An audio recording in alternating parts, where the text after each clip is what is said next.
bersama-sama menyanyikan lagu Indonesia Raya. Hadirin dimohon untuk berdiri.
Kita akan mulai terlebih dahulu dengan Prof. Aji, baru nanti Profesor Mila. Kami silakan. Terima kasih sudah datang di acara konferensi ilmiah tahunan kesehatan jiwa Indonesia ya. Ini yang kita selenggarakan di Fakultas Ilmu Sosial Psikologi di sini. Nah, ini sebenarnya adalah inisiatif yang diawali oleh teman-teman dari kampus kesehatan jiwa. Jadi ada beberapa teman lintas disiplin, lintas instansi, lintas ilmu yang karena perhatiannya pada isu-isu kesehatan mental, kesehatan jiwa, lalu membentuk satu kampus. Nah, beberapa waktu yang lalu Mbak Christine, ini harus disebut dulu Mbak Christine. Jadi belum diperkenalkan Mbak Christine, sampaikan ke saya sama dokter kita mau bikin ketemuan juga nih. Terus sudah beberapa kali ketemuan di kampus ini. Kali ini kita mau bikin konferensi ilmiah. Oke, konferensinya. Saya bilang aja kalau nggak ada tempat boleh lanjut di situ ya. Nah, saya sengaja menawarkan diri, menawarkan tempat di ISIP ya, Fakultas Ilmu Sosial Ilmu Politik. Apa urusannya dengan kesehatan jiwa, kesehatan mental?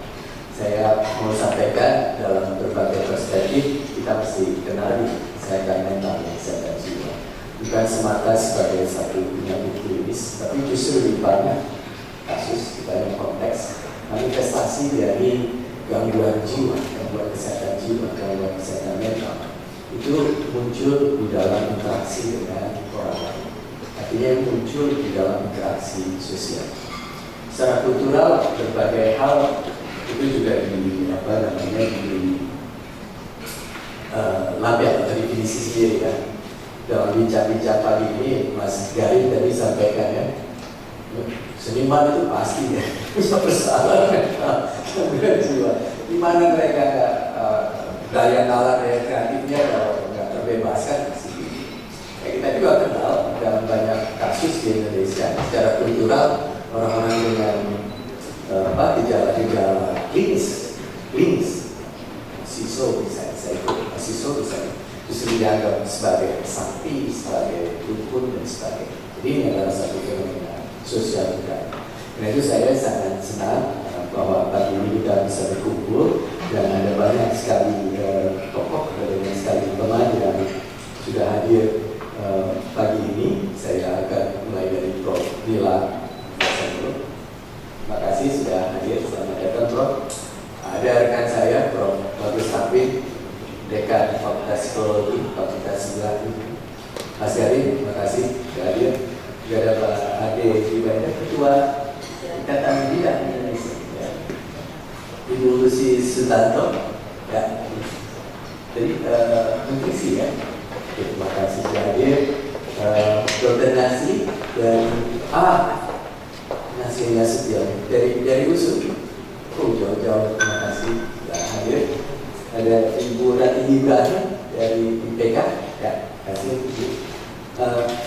Dewi Sumarko dari Perkoti juga sudah hadir ya, dalam perjalanan.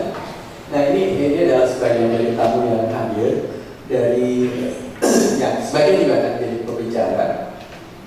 Ada juga di teman-teman dari media, dari Kompas, dari Media Indonesia, Liputan 6, Tribun News, ID News, selamat datang dan mudah-mudahan bisa membantu kita meng-cover kegiatan ini sebagai bagian dari upaya pendidikan publik ya. Saya mau sampaikan sekali lagi kenapa kemudian saya mengajukan diri dan menawarkan fisik sebagai tempat melakukan konferensi. Kami di fakultas punya Badan Konseling Mahasiswa BKM dan tujuannya adalah memberikan fasilitasi bimbingan kepada mahasiswa termasuk mereka yang punya persoalan akademik. Yang kita mulai dari persoalan akademik karena nanti dalam banyak kasus ujungnya persoalan mental, kesehatan mental. Nah di fakultas kami itu kebetulan ada Departemen Ilmu Kesehatan Sosial ya, yang secara profesional juga punya concern pada penanganan gangguan kesehatan mental. Kami juga punya sosiologi, antropologi yang punya kecenderungan riset yang juga memperhatikan kondisinya dengan aspek-aspek ini. Di fakultas divisi BKM ini sudah lama menjadi tulang punggung untuk lembaga konseling mahasiswa. Tapi kami tahu, kami sadar dari waktu ke waktu persoalan ini bukan menjadi persoalan mahasiswa belaka, tapi ini juga persoalan dari tenaga administrasi, tenaga pendidik, bahkan dosennya. Ya.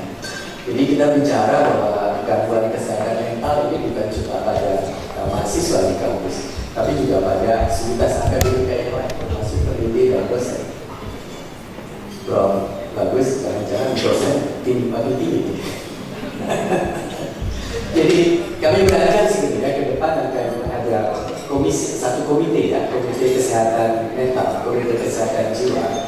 Dan di fakultas saya mengandalkan Dr. Anissa yang sudah hadir dan saya akan share dengan kita berbagai kegiatan, tapi juga kondisi yang kami ada di fakultas sebagai bagian dari refleksi apa yang terjadi di komunitas ini.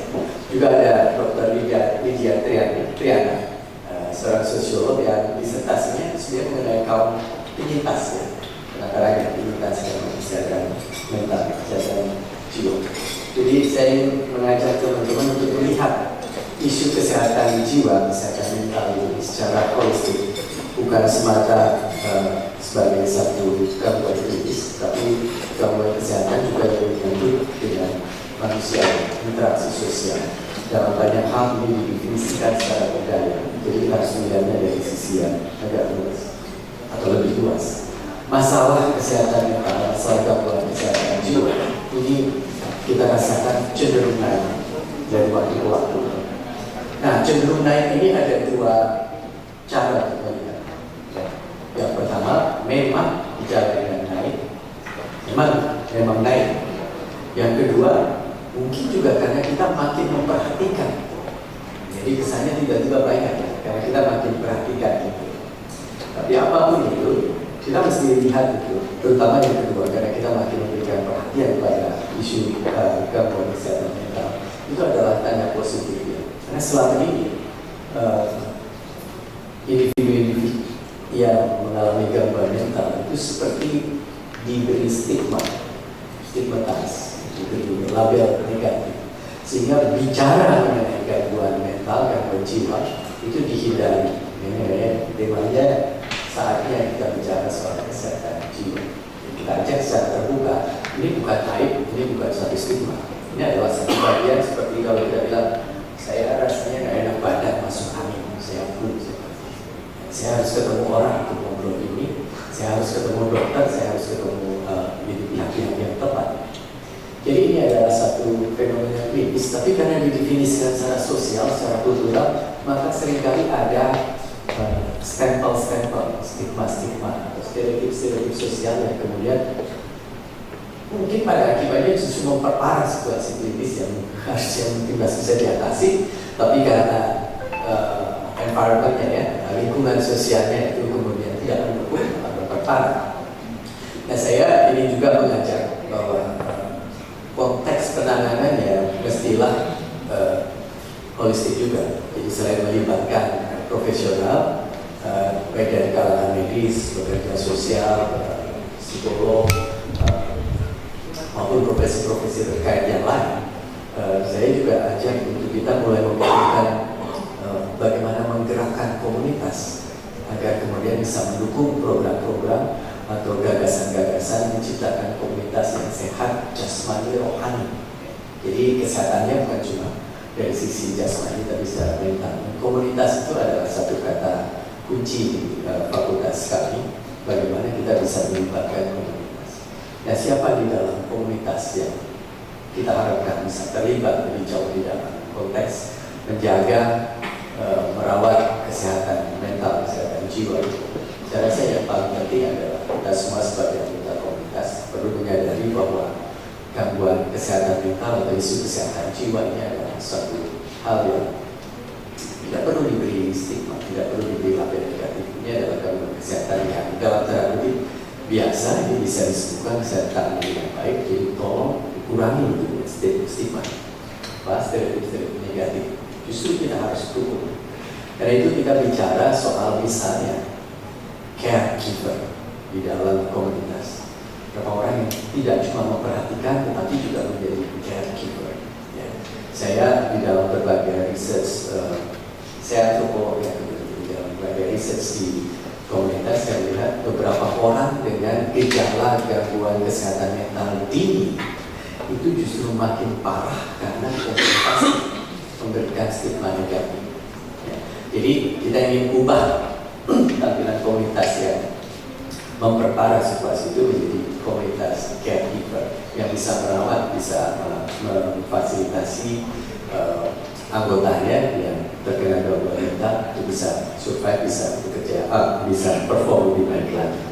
Selain para caregiver, yang ini menjadi bagian penting ya di dalam upaya secara holistik menangani masalah-masalah kesehatan jiwa, kita juga mesti perhatikan komunitas penyintas. Sekali lagi, bebaskan mereka dari stigma. Mereka masih bisa produktif lagi di dalam komunitas, ini menjadi bagian penting di dalam upaya kita. Selain pada tenaga medis, tentu saja tenaga profesional yang membantu memfasilitasi upaya untuk merawat kesehatan jiwa, kesehatan mental.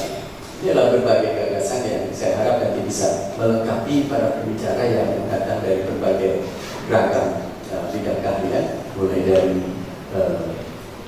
medis, psikologi, psikiater, kesehatan sosial, sosiologi. Ini semua nanti kita akan bicara dari sisi akademisnya. Tapi kita juga berterima kasih dengan kehadiran Mas Gary yang nanti bisa memberikan perspektif dari sisi yang lain ya, dari sisi budaya dan barangkali mewakili satu komunitas yang tadi saya sampaikan. Bagaimana kita bisa melihat peristiwa kondisi kesehatan mental, kesehatan jiwa ini dalam gagasan yang lebih luas dan holistik. Saya rasa itu beberapa hal yang mudah-mudahan kita bisa bicarakan dari pagi sampai siang sore nanti.